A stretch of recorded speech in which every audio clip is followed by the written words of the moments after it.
오늘 말씀의 제목은 하나님을 볼 수 있는 높은 전망대입니다. 제가 미국에서 공부를 끝내고 한국으로 귀국하기 전에 뉴욕에 잠시 가족들이 여행을 했습니다.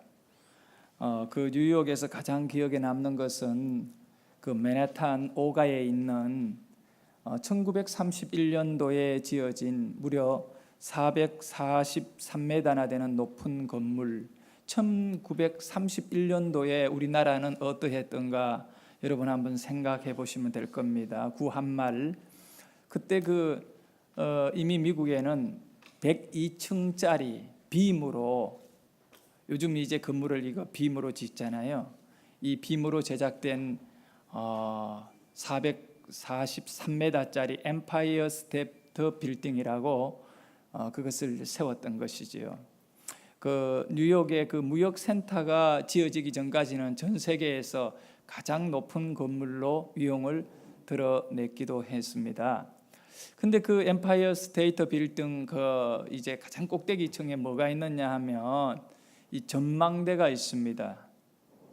그 전망대에 올라가려고 1층에서 엘리베이터를 타려고 수백 명이 줄을 서서 기본적으로 몇십 분씩 기다리는 장관이 1년 12달 365일 이어지고 있습니다.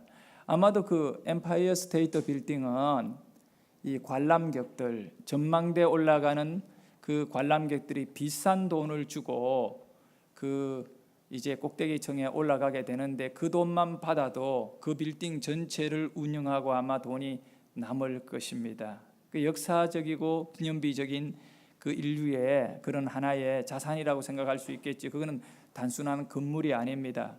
그런데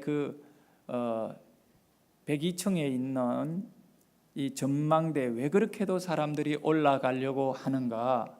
그것은 바로 맨하탄시 전체를 사방으로 내려다 볼 수 있기 때문입니다. 헬기가 그 전망대 아래쪽에서 날아다닙니다. 제가 갔을 때도 헬기가 그 아래쪽에서 막 건물을 돌면서 관광객들을 위해 가지고 이렇게 쇼를 하는 건지 아니면 지나가는 헬기가 일부러 그렇게 하는지는 모르겠지만 그 헬기가 아래쪽에서 날아가고 그리고 동서남북 맨하탄 뉴욕의 전체의 이런 어떤 전경을 볼 수 있기 때문에 그렇습니다. 102층이라고 하는 또 한 400m 넘는 이 높은 건물이기 때문에 보이는 겁니다. 우리가 인생을 살면서 하나님을 볼 수 있는 것은 믿음이지요. 그래서 믿음이라고 하는 것을 가지지 않으면 참 하나님을 보기가 쉽지 않습니다. 그 엠파이어 스테이트 빌딩 위에 올라가면 뉴욕 맨하탄 전체를 볼 수 있듯이 우리는 오늘 하나님을 볼 수 있는 높은 전망대가 무엇인가를 좀 알고 그 전망대를 통하여 하나님을 보는 여러분의 믿음이 될 수 있기를 소원해 봅니다. 강원도 고성에도 통일 전망대라고 있습니다. 그 민간인 출입이 불가능한 지역입니다. 그렇기 때문에 통일 전망대 들어가려고 하면 입구에서 신분증을 제시하고 그 인원을 파악해서 한 10여 분 기다렸다가 들어가게 됩니다. 오래전에 신학대학원을 다닐 때 동기들이 전방을 돌면서 우리끼리 이제 자체 임원 훈련을 한 적이 있는데 그때 처음으로 통일 전망대에 들어갔습니다. 그 통일 전망대에서 북쪽을 바라보면 우리나라 최북단에 북한을 볼 수 있는 곳인데 금강산이 보였습니다.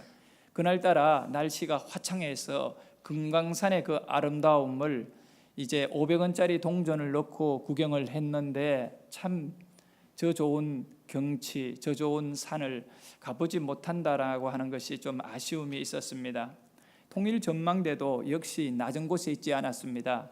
높은 산 위에 있었고 그곳에서 북한을 바라보게 됩니다. 그렇습니다.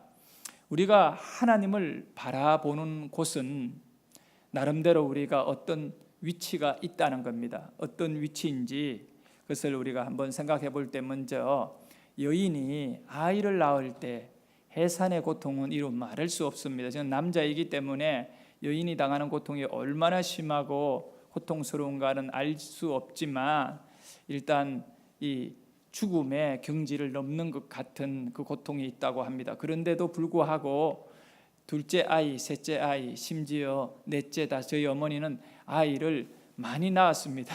죽은 이 난산으로 죽은 아이까지 합치면 숫자는 많습니다. 어떻게 그렇게 아이를 낳았는가?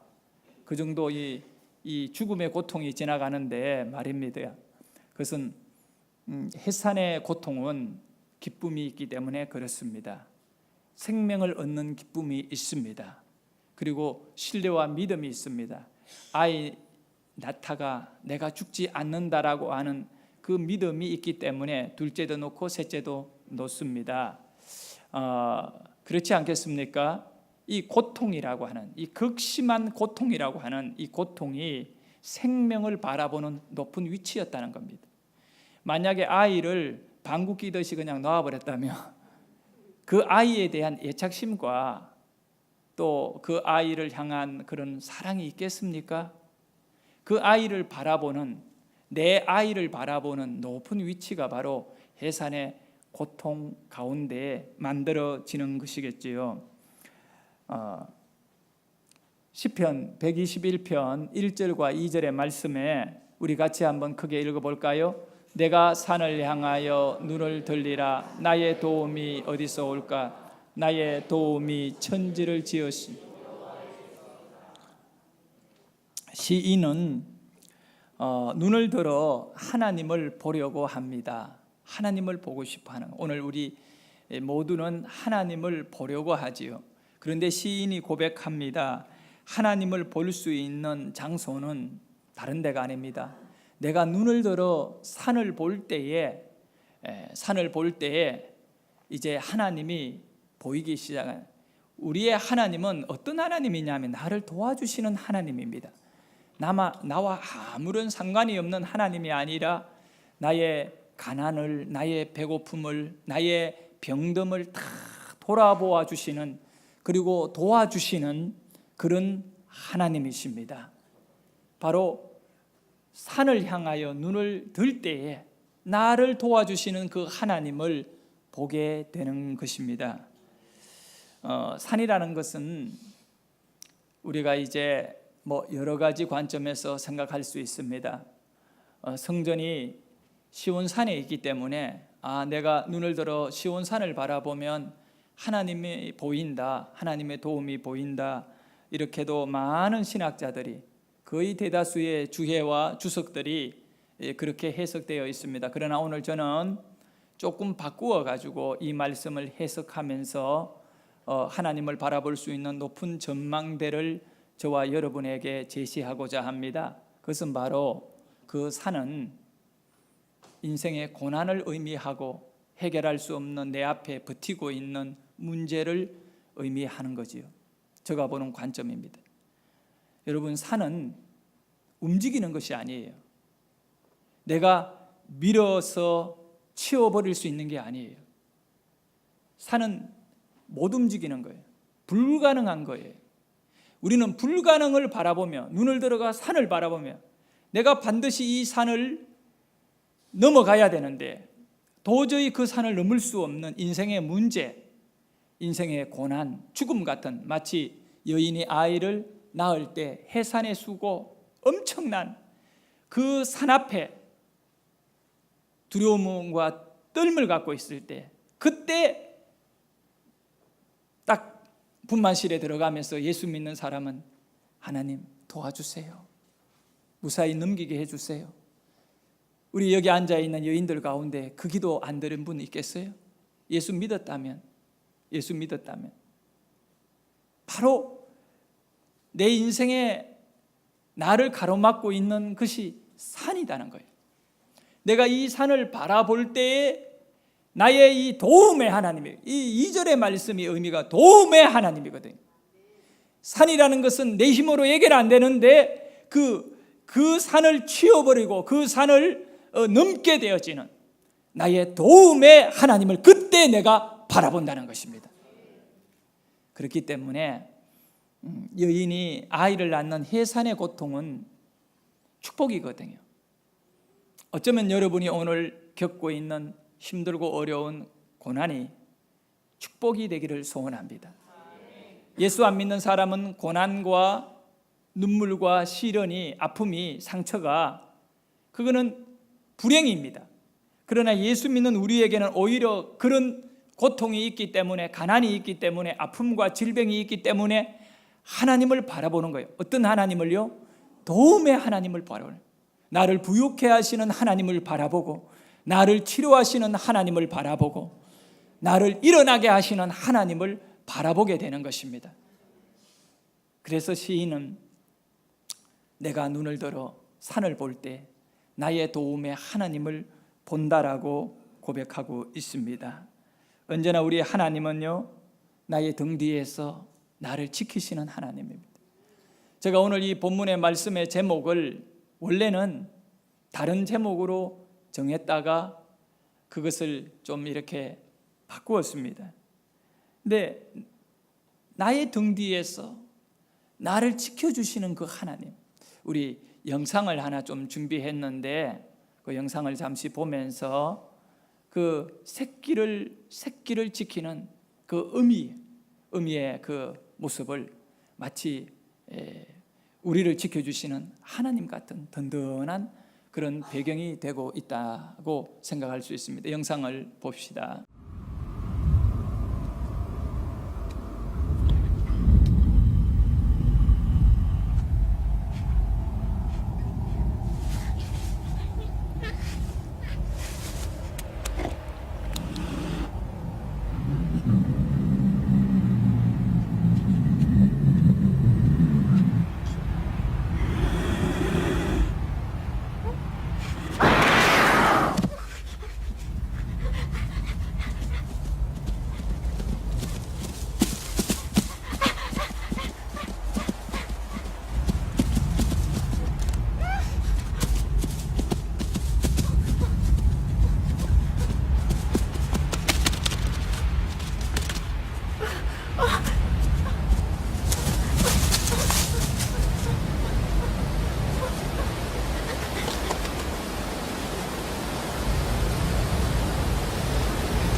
시편 121편의 주제는 성전에 올라가는 노래입니다. 성전에 올라가는 노래.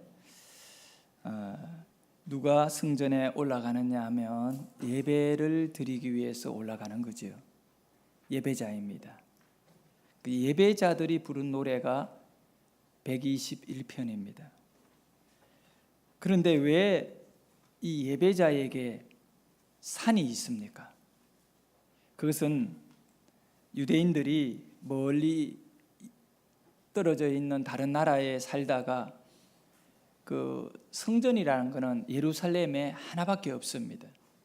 그렇기 때문에 몇 년에 한 번 준비해서 성지 순례, 예배를 드리기, 제사를 드리기 위해서 예루살렘에 오게 됩니다. 그런데 그 길이 좀처럼 가까운 것이 아니고 먼 길이지요. 산을 넘어야 되고 강을 건너야 되며 강도들의 위험을 이 하나님께 드려질 예물을 챙겨가기 때문에 언제나 돈을 갖고 다니게 됩니다. 그러니 중간에 그 믿음 없는 이런 강도나 이런 나쁜 사람들이 예배자들의 그것을 이제 빼앗으려고 목숨까지 해하게 되는 것이죠. 예루살렘으로 올라가는 길에 그 한 사람이 강도를 만나 쓰러져 있는데 제사장도 그냥 지나가고 레위인도 그냥 지나갔잖아요. 그때 사마리아인이 가까이 가서 그를 치료해 줬잖아요. 어쩌면 이 강도를 만난 자가 돈을 가졌기 때문에 강도를 만났을 겁니다. 예루살렘으로 올라가는 길이기 때문에 예배자일 수 있습니다. 예배자에게 이 고난이 있다는 거죠. 왜 그러냐 하면 하나님께 나오고 예루살렘에 오기 위해서 한 달, 두 달, 세 달 이런 긴 기간을 여행을 해야 됩니다. 한번 생각해 보세요. 예루살렘에서 뚝 떨어져 있는 멀리 외국에 살아가던 유대인들이 그 당시에 비행기가 있겠습니까? 자동차가 있겠습니까? 걸어서 예배 한 번 드리려고 그렇게 몇 달을 고생하면서 오직 예배 한 번 드리려고 그 길을 오는 거지요. 이 길을 오는 가운데에도 순탄합니까? 그렇지 않습니다. 이 죽음의 위기를 많이 겪어야 됩니다. 예배자에게 말입니다. 시편 121편이 성전에 올라가는 사람의 노래라. 예배자의 노래인 겁니다. 오늘 우리가 하나님께 이 예배자로서의 삶을 살 때 우리 앞에 방해의 요소들이 많이 있습니다. 산이 됩니다.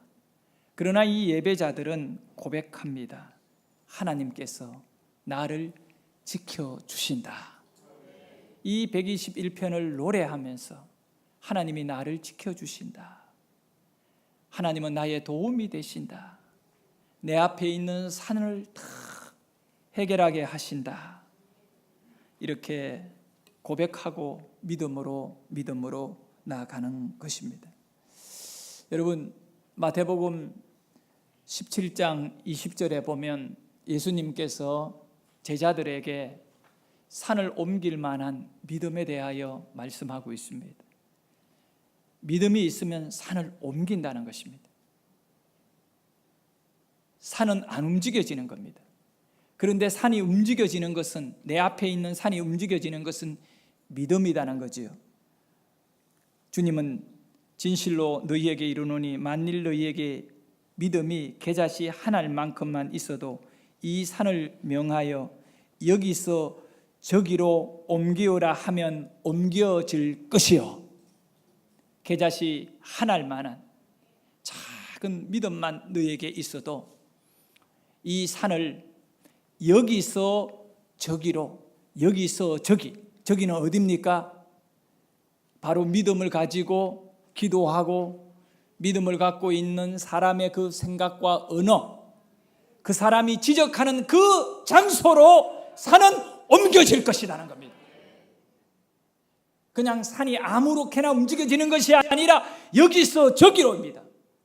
바로 이 믿음의 사람이 결정한 그 장소로 그 산은 움직여진다는 것이요. 저와 여러분에게 이 믿음만 있다면 이런 역사가 일어나게 됩니다. 우리 인생도 마치 예루살렘의 예배를 위하여 찾아가는 그 예배자의 삶과 같이 우리는 늘 예배자로 살아갑니다. 우리 몸을 하나님이 기뻐하는 산 제사로 드리게 됩니다. 그러다 보니 예배자의 삶에는 산이 있다는 겁니다. 예배를 방해하는 여러 가지 많은 어려운 문제들이 있고, 또 우리가 이 세상을 살아갈 때에 위험한 것들이 도사리고 있습니다. 그러나 여러분이 예배자라면 하나님이 도와주실 것입니다. 산을 넘게 할 것이고 강을 건너게 할 것입니다. 시편 121편에 가장 많이 나오는 단어가 바로 지킨다라고 하는 샤만이라고 하는 단어입니다. 지킨다. 히브리 말로 샤만. 이 샤만이라고 하는 단어가 무려 몇 번이나 나오느냐 하면 6번이나 반복적으로 나옵니다. 이 짧은 시구절 속에 지킨다라고 하는 그 원어 의미가 6번 가까이 나옵니다. 이 샤만은 뜻이 책임지다. 하나님이 책임진다고 6번이나 강조하죠. 그 다음에 지킨다. 더 놀라운 것은 저의 가슴에 깊이 와닿는 것은 원어에 잠복하다라고 한다. 잠복하다. 저는 이 세 가지 샤만이 갖고 있는 책임지다, 보호하다, 잠복하다, 이 세 가지의 뜻 가운데 가장 내 마음에 와닿는 것은 잠복하다라고 하는 단어입니다. 왜 그럴까요? 경찰이 범인을 잡기 위해서 어떤 한 장소에 잠복해 있습니다. 그러면 아무도 거기 경찰이 숨어서 지켜보고 있는지 모릅니다. 잠복 근무 모릅니다. 하지만 경찰은 24시간 진한 커피를 먹으면서 잠을 몰아내고 그것을 지켜보고 있거든요. 바로 그것이 하나님이 나를 지켜보심이 이 샤만이다. 예배자를 지켜봐. 예배자는 하나님의 안 보여요. 네, 강을 건널 때 두려운 강밖에 안 보이지만 하나님은 샤만하시는 거예요. 하나님은 잠복, 그 예배자의 인생의 여정 가운데, 여행 가운데 잠복하여 근무 중이에요. 원래 오늘 이 말씀, 하나님을 바라볼 수 있는 높은 전망대, 영적인 전망대, 그것이 바로 우리 인생의 산이거든요. 고난이거든요. 고난이라고 하는 그 위치에서 하나님을 볼 수 있다는 거죠. 근데 처음에 설교 제목을 하나님은 내 인생 가운데 잠복 근무 중이었어요. 영화 제목 같아요. 하나님은 내 인생의 잠복 근무 중. 여러분의 믿음 속에 오늘 하나님이 보이지는 않지만 여러분의 인생을 지키려고 잠복 근무하시는 겁니다. 샤만하시는 겁니다. 옆에 분에게 정말 한번 손이라도 잡아주면서 얘기해 주셨으면 좋겠습니다. 하나님은 당신의 인생에 샤만하고 계십니다. 잠복 근무하고 계시는 거지요. 여러분의 인생에 뭐 하신다고요? 샤만합니다. 여러분의 인생을 책임져 주시는 거예요.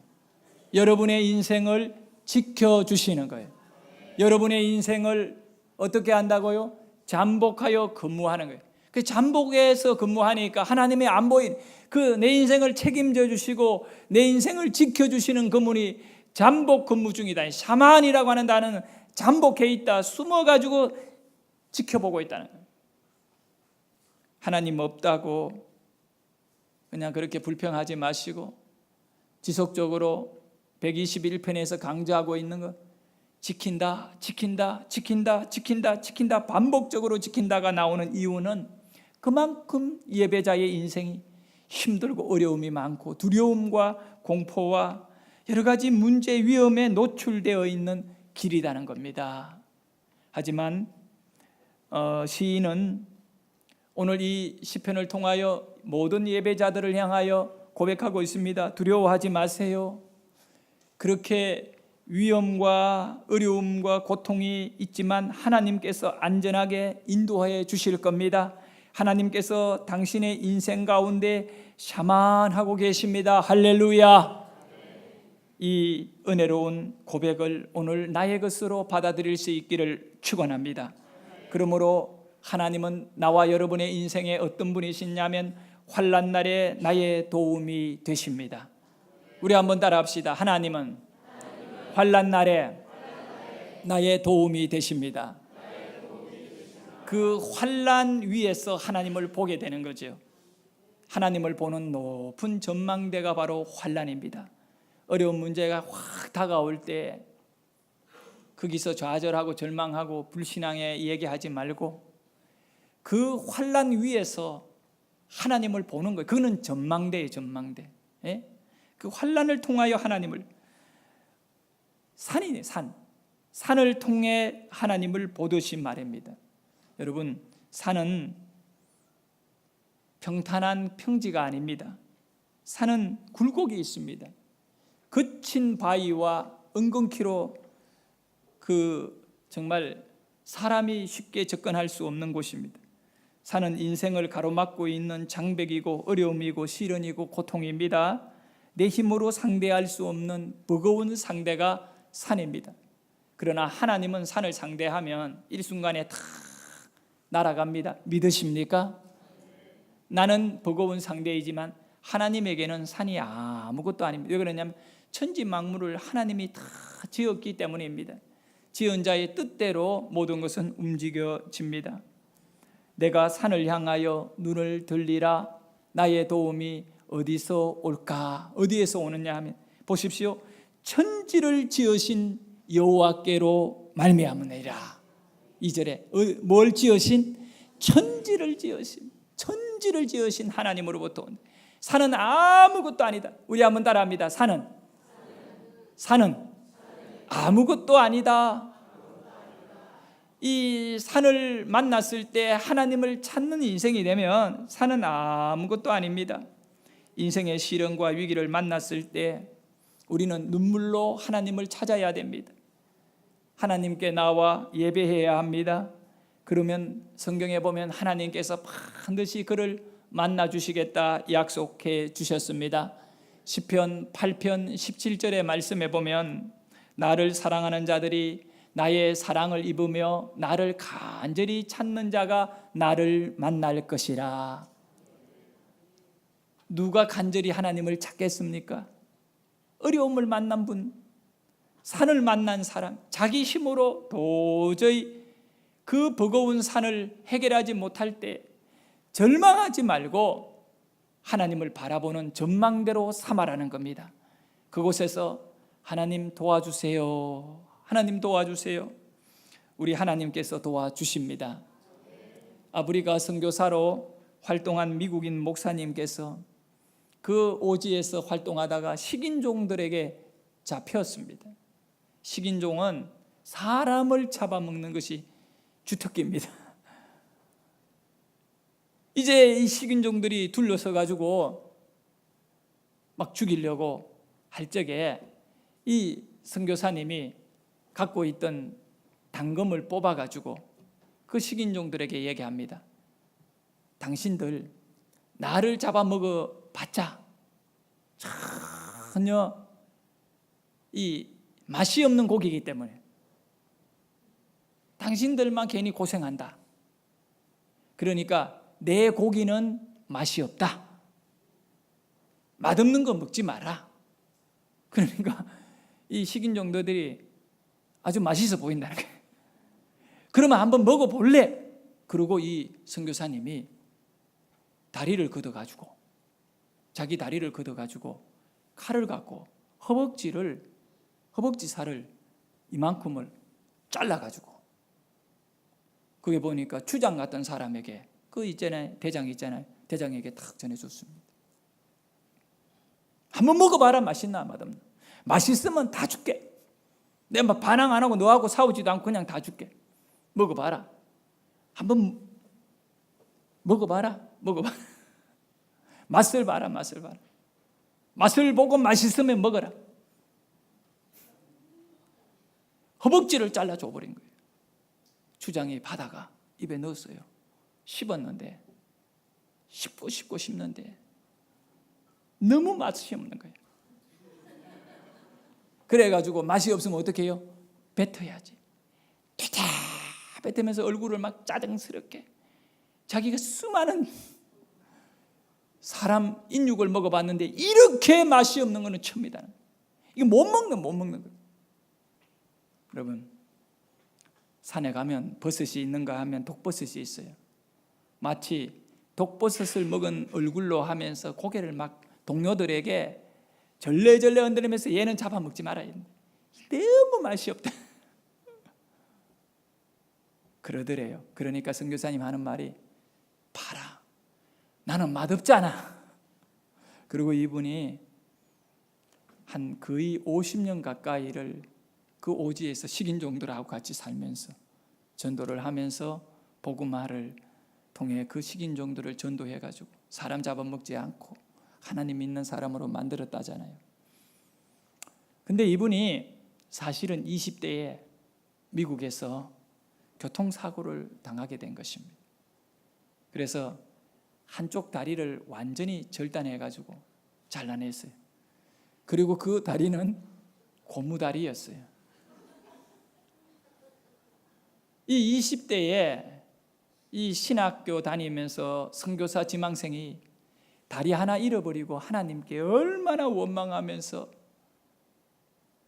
하나님 앞에 내가 선교사로 헌신했는데 오지에 들어가서 그 아프리카의 밀림에서 한쪽 다리 없이 어떻게 하나님 복음 전하라고 나를 이 교통사고 가운데 이 다리를 잘라내게 하셨습니까? 하나님 어디 계십니까? 라고 젊은 시절에 그렇게 부르짖으며 고통스러워했던 과거가 있었어요.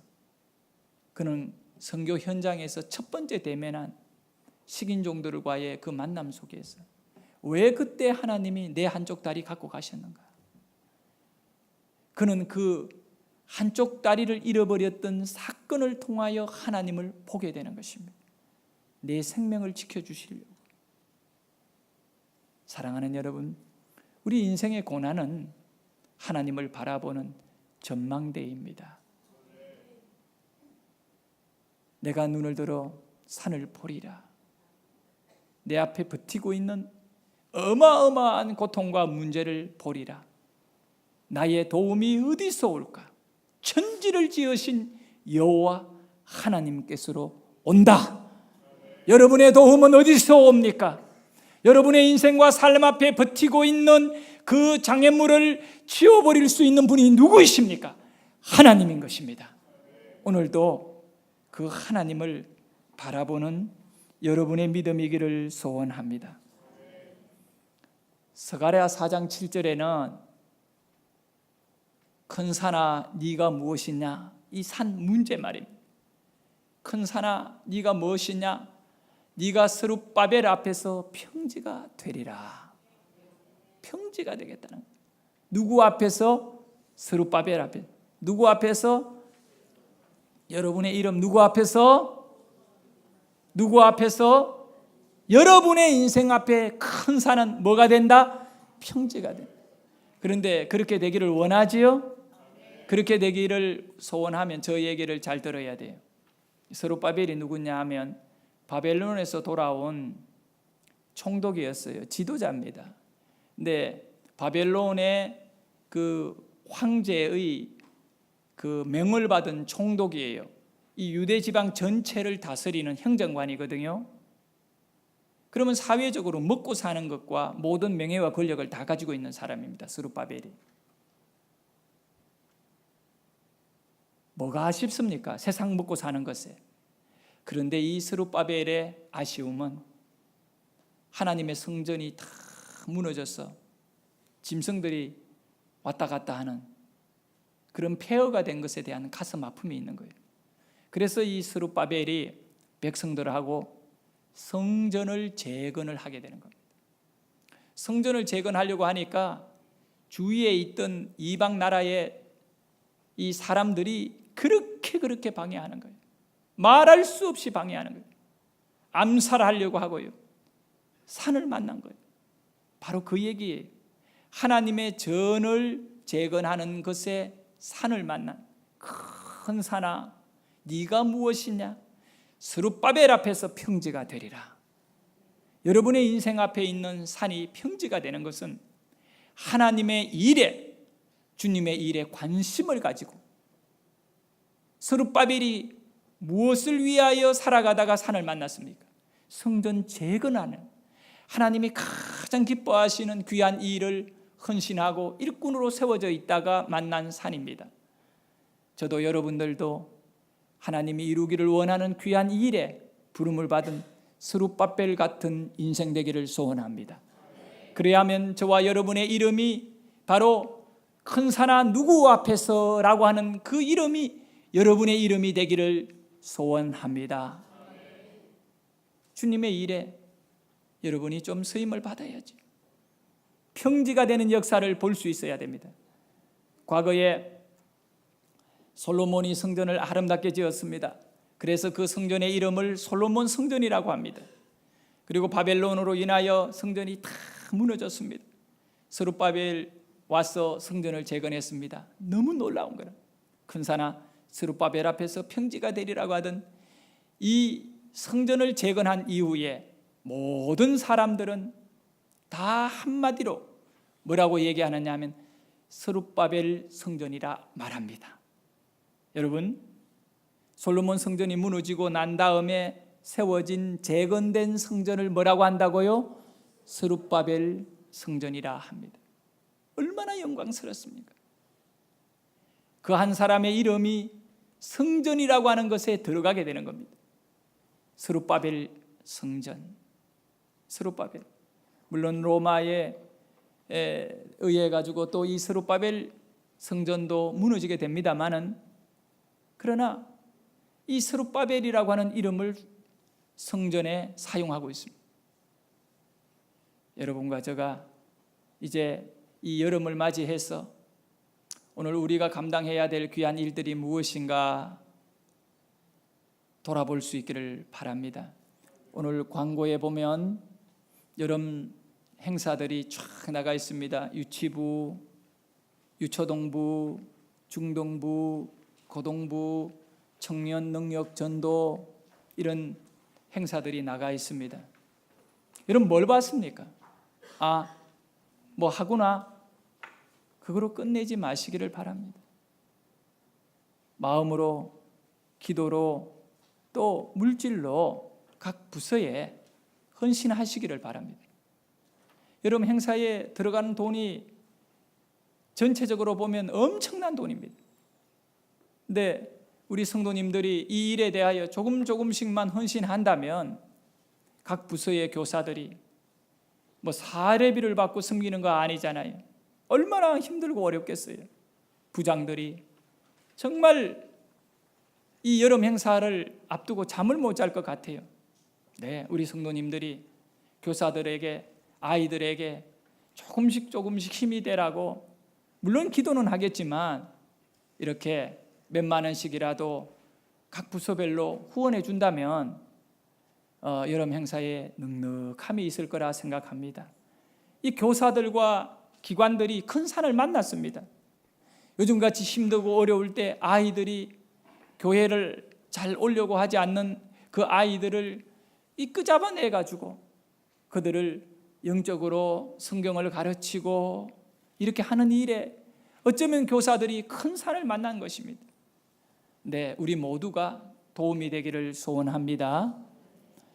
지금 하남에 입주자 사전 점검 전도를 하고 있습니다. 어제 토요일 했고 오늘 또 할 겁니다. 하남 쪽에 있는 교인들이. 그리고 내일 월요일과 화요일 날 합니다. 근데 어저께 점심 때 제가 가보니까 우리 이 교회 안에 가장 나이 많이 든 어르신네들이 사라전도회입니다. 접시가 아니라 사라입니다. 사라전도회인데 그분들이 연세가 얼마나 많아요. 이분들이 닭도리를 해가지고 그게 한 30명 가까이 될 거예요 아마. 그 청년들하고 우리 전도한 온 사람들 20명이 훨씬 넘어. 이 사람들을 밥을 다 그 더운데 제공을 다 했어요. 사라전도회가 몇 살이냐? 잘은 모르겠지만 70 넘었을 것 같아요. 근데 나중에 알게 됐어요. 닭, 감자 모든 이 비용을 사라전도의 재정으로 했대요. 그거로 끝나지 않고 내일 월요일 또 밥을 한대요. 오리를 또 뭐 요리한대요. 화요일 날도 또 해준대요. 이 돈이 뭐냐면 자체 전도에 회비 거두어가지고 전도예별로 활동하면서 친목도 모하게 밥 한 끼 먹고 하잖아요. 자기네들이 밥을 먹을 것을 취소시키고 전도하는 분들에게 밥 해주자. 돈만 내는 것이 아니라 그 하남까지 와가지고 더운 주방에서 요리해서 밥을 대접해. 만약에 사라전도회가 그렇게 헌신하지 않았으면 우리 전도 현장에서 김밥을 들고 먹고 전도해야 했어요. 전 참 고마웠어요. 큰 산을 넘는 일에 나이가 많고 적금이 없이 믿음으로 움직이는 그 모습을 보면서 우리 앞에 있는 이 전도의 큰 산을 넘겠구나. 수많은 영혼이 하나님께 구원받고 돌아오겠구나. 누군가의 헌신을 통하여 어머니의 그 해산의 고통을 통하여 생명을 맛보듯이 오늘 우리가 믿음을 갖고 계자씨만한 믿음을 갖고 하나님께 저도 여러분도 심겨지기를 소원합니다. 큰 산아 스룹바벨 앞에서 평지가 되라. 스룹바벨은 일꾼이었습니다. 성전을 재건하는 일꾼이었습니다. 여러분의 인생 앞에 큰 산이 움직여지는 역사, 계자씨만한 믿음이 있으면 산을 향하여 여기서 저기로 옮겨 저라고 하면 그 기도하는 사람이 명령된 그 장소로 산이 움직여지듯이 여러분의 믿음 안에, 여러분의 삶 안에 이런 역사들이 일어나기를 소원합니다.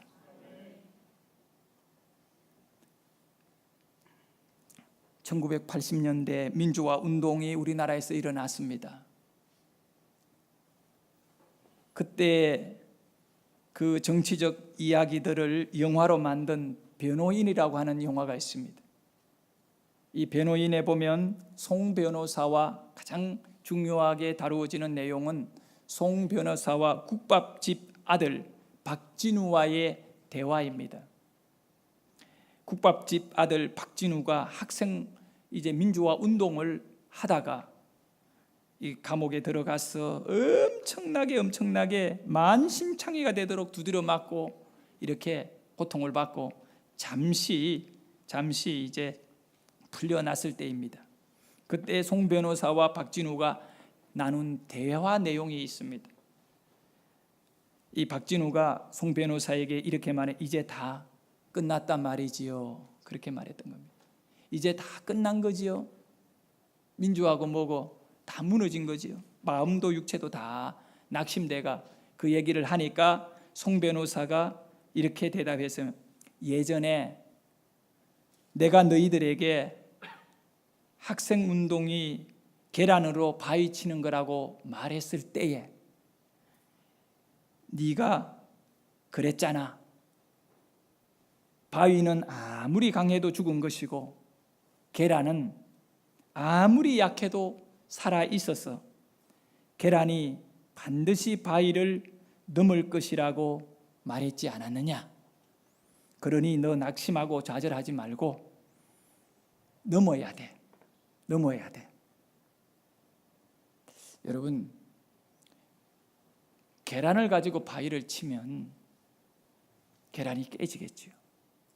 그러나 계란을 갖고 바위를 치지 말고 계란을 갖고 병아리를 만들어서 닭이 바위를 넘는 것입니다. 할렐루야. 내 힘으로 문제를 부딪히면 나도 깨지고 상처를 입습니다. 그러나 내 안에 생명이신 예수 그리스도, 내 안에 능력이신 예수 그리스도, 내가 눈을 들어 산을 보리라. 문제를 봅니다. 난관을 봅니다. 그러나 나의 도움은 하나님이십니다. 하나님을 통하여, 생명의 하나님을 통하여 여러분의 인생의 문제를 넘어버리기를 주의 이름으로 축원합니다. 이 믿음 가지고 이번 한 주간도 사시고 제가 앞에서 말씀드린 대로 모든 교육기관의 여름 행사에 여러분이 함께 헌신해 주시고 기도해 주시고 또 하남 전도에 여러분들께서 함께 헌신하는 스룹바벨의 영광이 저와 여러분에게 있기를 주의 이름으로 축원합니다. 기도하겠습니다.